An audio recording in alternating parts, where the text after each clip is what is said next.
Hello class, अपना chapter चल रहा है एक एसी थ्योरी। ठीक है, उसके अंदर हम आगे स्टडी करते हैं। इसकी प्रीवियस क्लास के अंदर हमने आरएमएस वैल्यू वगैरह उनको स्टडी करा था। ओके, तो अपना आज का जो इसके अंदर अपन और टर्मिनोलॉजी है इसी को अपन आगे स्टडी करेंगे।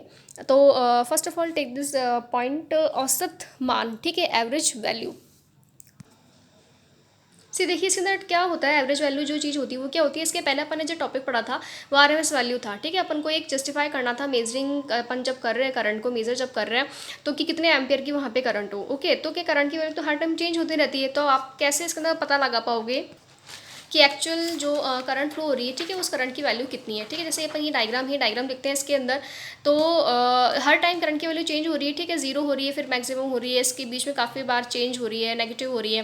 तो इसका एक पर्टिकुलर करंट लेने के लिए वहाँ पे अपन आरएमएस वैल्यू निकालते हैं। ठीक है, इसके अलावा एक करंट और होती है जिसको अपन एवरेज करंट बोलते हैं, या करंट का जो एवरेज वैल्यू होता है उसको कैसे निकालते हैं अपन। देखिए यहाँ पे ये बहुत सारे यहाँ पे जैसे इस तरीके से निशान बने हुए ना, ये हर अलग सेकंड के ऊपर ये हर अलग एम्पियर की करंट है। ठीक है, ये जैसे ये अलग सेकंड की है, ये अलग सेकंड की है, ये अलग सेकंड की है, तो कुछ अलग एम्पियर होगी। ठीक है, जैसे अपन को नाम दे देते हैं I1 I2 I3 I4। जितनी भी करंट आप लेना चाहो उतने पैरामीटर के अंदर ले सकते हो।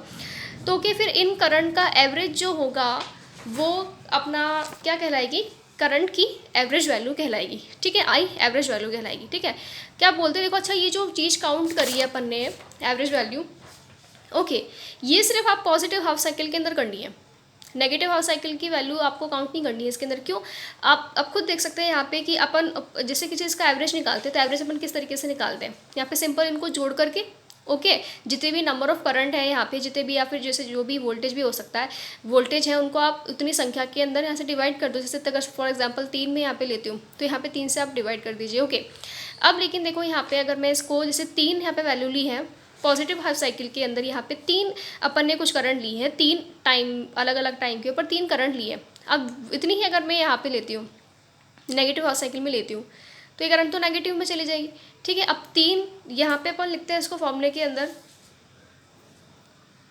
ठीक है, 3 करंट है पॉजिटिव, अब 3 करंट यही है मैं नेगेटिव लूँगी तो क्या हो जाएगा, अच्छा क्योंकि वैल्यू तो बिल्कुल सेम रहेगी, क्योंकि साइकिल जो होते हैं positive half cycle negative half cycle हमेशा बिल्कुल इक्वल रहता है।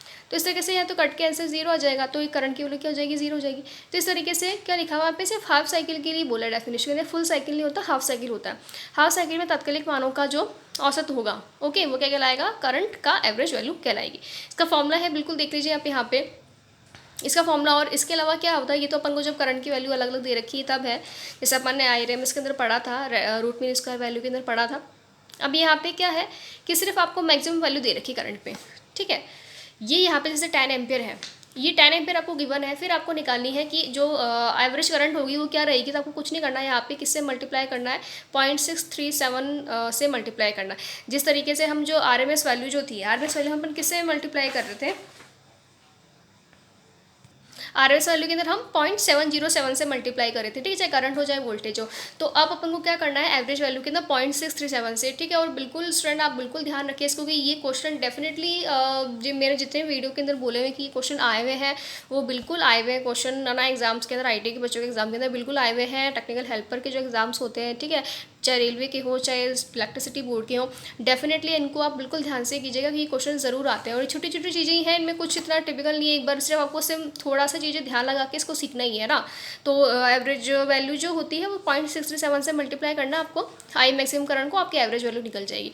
या चाहे वोल्टेज में निकालना है तो जो है डेटा वो सेम ही रहेगा। ठीक है, यहाँ मैंने मेंशन कर दिया कि पूरे चक्र का औसत मान क्या होगा, जीरो रहेगा। ये क्वेश्चन भी आया हुआ है कि एक पूरे साइकिल का आप जब एवरेज वैल्यू निकालते हैं औसत, तो उसका मान क्या रहेगा, जीरो रहेगा। ओके, अब नेक्स्ट दो फैक्टर्स होते हैं, इन फैक्टर के फॉर्मूले ही है, सिंपल आपको ये याद करना है। पीक फैक्टर, ठीक है, शिखर गुणक या शिखर गुणांक इसको बोलते हैं।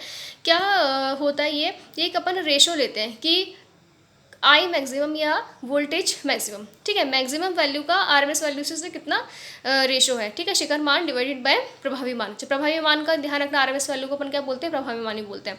ओके, अब मैक्सिमम है और यहाँ पे आरएमएस वैल्यू है। अब अपन जानते हैं कि आई आरएमएस का फॉर्मूला अपन पहले ही पढ़ चुके हैं, जिसमें आपको थोड़ी देर पहले दिखाया कि 0.707 को अपन से मल्टीप्लाई करेंगे तो यहाँ से कट जाएगा 1/0.707। ओके, तो इसको सॉल्व करेंगे तो 1.4144 आता है। ठीक है, तो और क्वेश्चन किस तरीके से आता है, दो तरीके से क्वेश्चन आ सकता है। पीक फैक्टर का आपको या तो फॉर्मूला पूछ सकते हैं कि फॉर्मूला क्या है, ठीक है, या फिर कि शिखर गुणांक की, इसी के फुल साइकिल के लिए जो शिखर गुणांक की जो वैल्यू होती है कितनी होती है, 1.414 होती है।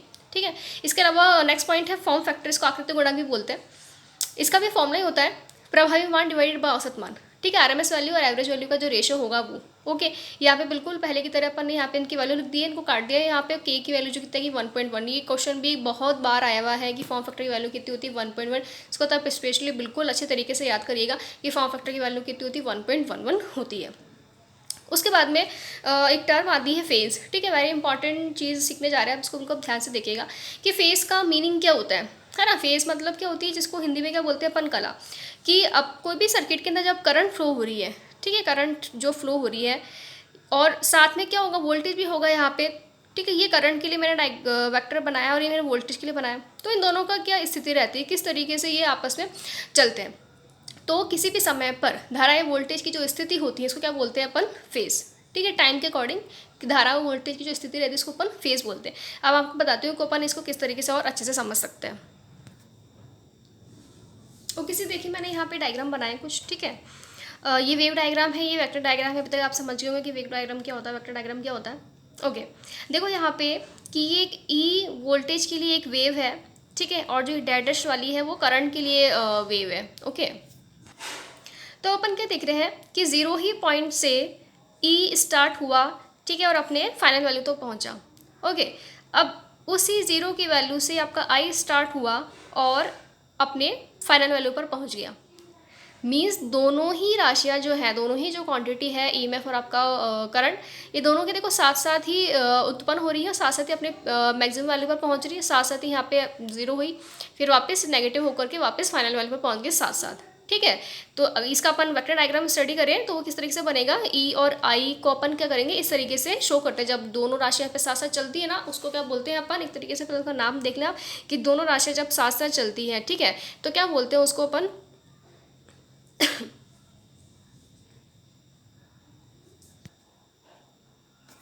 इन फेज उसको बोला जाता है वहाँ पे, ठीक है। क्या नाम होता है इसका, इन फेज। अगर आपको कोई बोले कि इन फेज है ये कैसे डायग्राम बनाएंगे इसका, तो इस तरीके से डायग्राम बनेगा।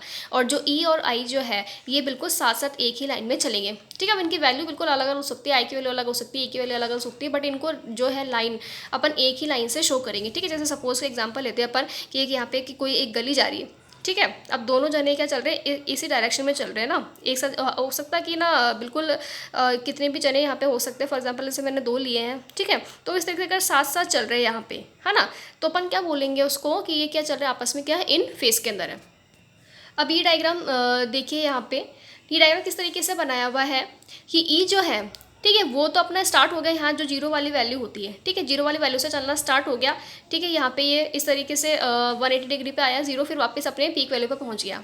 लेकिन जब ये स्टार्ट हुआ उसी टाइम आपका आई स्टार्ट नहीं हुई है, ठीक है। आई ने कुछ यहाँ पे कुछ समय का क्या ले लिया है, अंतर ले लिया है, उसके बाद में जाके आई करंट आपके स्टार्ट हुई है, ठीक है। अच्छा ये होता क्यों है, इस तरीके से होता क्यों कि अपन ने पहले देखा कि साथ साथ थी, ठीक है। देखो यहाँ पे जैसे ये साथ साथ थी इधर, उसके बाद में अपन देख रहे हैं कि ये आगे पीछे हो रहे हैं। तो अपने जो तीन एलिमेंट होते हैं, मेन इंपॉर्टेंट तीन एलिमेंट होते हैं, रेजिस्टेंस और आपकी क्या होती है जैसे चोक और एक कैपेसिटर, ठीक है।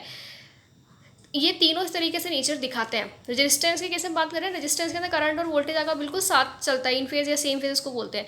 इंडक्टर के अंदर क्या होती है, करंट जो आपकी पिछड़ जाती है, ईएमएफ आपके आगे चलता है, जैसे इस तरीके से देख रहे हैं अपन। और कैपेसिटर के अंदर क्या होगा, उल्टा हो जाएगा, ईएमएफ आपका पिछड़ जाएगा, करंट आपकी आगे चलेगी।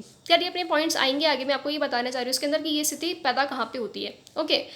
तो इस तरीके से अब इसको अपन क्या बोलेंगे, आउट ऑफ फेज, ठीक है। इस चीज़ को क्या बोला जाएगा, आउट ऑफ फेज, कि जब दोनों राशियाँ क्या हो रही हैं, साथ साथ नहीं चल रही हैं, ठीक है। कोई भी राशि आगे पीछे हो सकते हैं, चाहे इसके अंदर ज़रूरी नहीं वैसे आई मैंने बाद में लिए। देखो यहाँ पे इनमें कैसे पहचाने कि अपन करंट जो है, या पहले ई को देखते हैं कि ईएमएफ जो है वो पहले अपनी फाइनल वैल्यू पर पहुँच गया है, करंट उसके बाद में फाइनल वैल्यू पर पहुँची है, ओके। क्या हुआ है, ईएमएफ जो है वो पहले आपके फाइनल वैल्यू पर पहुंच गया है, और जो करंट है वो जितनी डिग्री उसने यहाँ पे लैग किया था उतनी ही डिग्री यहाँ पे लैग करेगी, उतनी ही लेट, जब स्टार्ट हुई थी तो फिर लेट ही अपने फाइनल वैल्यू पर पहुंचेगी। तो उसको क्या बोलेंगे अपन, आउट ऑफ फेज, जब दो राशियाँ साथ साथ नहीं चल रही हो, ठीक है। उसको अपन वापस एग्जाम्पल से समझते हैं कि वो गली है यहाँ पे, ठीक है, और एक जना यहाँ पे, जैसे दो जने चलना स्टार्ट हुआ, एक जना यहाँ पे पहले ही पहुँच गया और दूसरा जना फिर क्या है बाद में आया है, तो क्या हो गया, दोनों का फेस क्या हो गया, अलग अलग हो गया, ओके। इसको वेक्टर डायग्राम से अपन किस तरीके से बनाएंगे इसका वेक्टर डायग्राम, देखो यहाँ पे करंट है, यहाँ पे देखो क्या हो रहा था, ई जो था पहले अपने फाइनल वैल्यू पर पहुंच रहा था, तो ई यहाँ पे पहले यही था, वो पहले ही गति करके क्या हो गया, आगे पहुंच गया, उसके बाद में करंट जो भी है स्टार्ट हुई है। तो इस तरीके से यहाँ पे ई जो है वो आगे है, तो इसलिए जो ये वाला जो एंगल है वो ई के लिए रहेगा, और जो करंट जो बाद में आ रही है तो उसके लिए ये वाला जो पॉइंट रहेगा वो किसके लिए रहेगा, करंट के लिए रहेगा। ओके ओके देखिए यहाँ पे मैंने एक एग्जांपल और लिया है कि आपका जो ईएमएफ है, ठीक है, वो तो स्टार्ट हो गया है यहाँ पे, लेकिन जो करंट है वो जैसे यहाँ पे क्या था कि थोड़ी सी देर बाद में करंट आपकी स्टार्ट हो रही थी, ठीक है, कुछ सेकंड समय बाद करंट स्टार्ट हो रही थी। यहाँ पे क्या है, बिल्कुल ये ईएमएफ जो है 180 डिग्री के एंगल में पहुँच गया है, ठीक है, तब जाके आपकी करंट स्टार्ट हो रही है। तो इसको क्या बोलते हैं अपन, एंटी फेज, मतलब बिल्कुल अपोजिट हो गया इनका, है ना। तो देखो यहाँ पे इसका वेक्टर डायग्राम किस तरीके से अपन शो करेंगे कि ई जो है आपका इस डायरेक्शन में जा रहा है, तो आई आपकी इस डायरेक्शन में जा रही है, और 180 डिग्री का ये क्या हो जाएगा, डिस्प्लेसमेंट हो जाएगा। ओके नेक्स्ट टॉपिक देखते हैं इसके अंदर कि पश्चगामी राशि है और अग्रगामी राशि। ठीक है, क्या मतलब होता है इसका कि पश्चगामी को अपन क्या बोलते हैं, लैगिंग क्वांटिटी, ठीक है, अग्रगामी को क्या बोलते हैं अपन, लीडिंग। देखो यहाँ पे क्या वो, देखो अपन ने पहले पढ़ लिया कि करंट जो है यहाँ पे, इससे पहले वाले डायग्राम में अपन ने स्टडी किया था कि जो ईएमएफ है वो आपका चलना स्टार्ट हो गया, करंट उसे कुछ टाइम बाद में स्टार्ट हो रही है, ठीक है। अच्छा, तो दोनों राशि क्या हुई, एक तरीके से आउट ऑफ फेज हो गई। अब आउट ऑफ फेज के अंदर आप कैसे पहचानेंगे कि कौन सी पश्चगामी, पश्चगामी मतलब कौन सी राशि की आपकी पीछे रह गई ना, राशि की आपकी पिछड़ गई है, और अग्रगामी मतलब कौन सी राशि जो आपकी आगे बढ़ गई। तो आपको दिख रहा होगा यहाँ पे, क्या दिख रहा होगा, अच्छा आगे से मतलब ये नहीं कि देखो हाँ कि ये सबसे इसमें दोनों इसके अंदर आगे हैं तो ये वाली राशि वो हो जाएगी, अग्रगामी हो जाएगी, नहीं। देखो कैसे देखते हैं इसको कि पहले जैसे कोई रेस होती है ना, अब रेस के अंदर जैसे दो जनों की कोई रेस हो रही है ना, ये 1 है, ये 2 इंसान है, इसकी कोई रेस हो रही है, इनको यहाँ पहुँचना है, तो अपन क्या बोलते हैं, लीड कौन करता है, अग्रगामी ना, लीड कौन करता है, जो क्या हो इस रेस के अंदर सबसे पहले अपने इस फाइनल पोजिशन के ऊपर पहुँचे।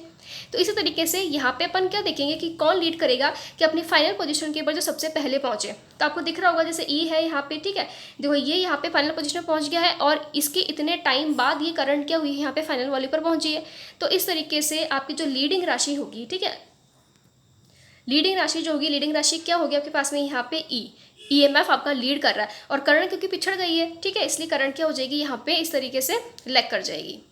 अब इसको अपन वेक्टर डायग्राम से कैसे समझेंगे, देखो यहाँ पे फॉर एग्जांपल ये 120 डिग्री मैंने लिया है यहाँ पे कि इसके ईएमएफ जब अपने 120 डिग्री वाली वैल्यू पे पहुँच गया तब जाके करंट स्टार्ट हुई है, ठीक है। तो देखो यहाँ पे कि ईएमएफ है ये कितना, जब 120 डिग्री आधार से जब ये 120 डिग्री पर पहुँच जाएगा, 120 डिग्री पर की वैल्यू पर पहुंच जाएगा, तब जाकर अभी करंट स्टार्ट होगी।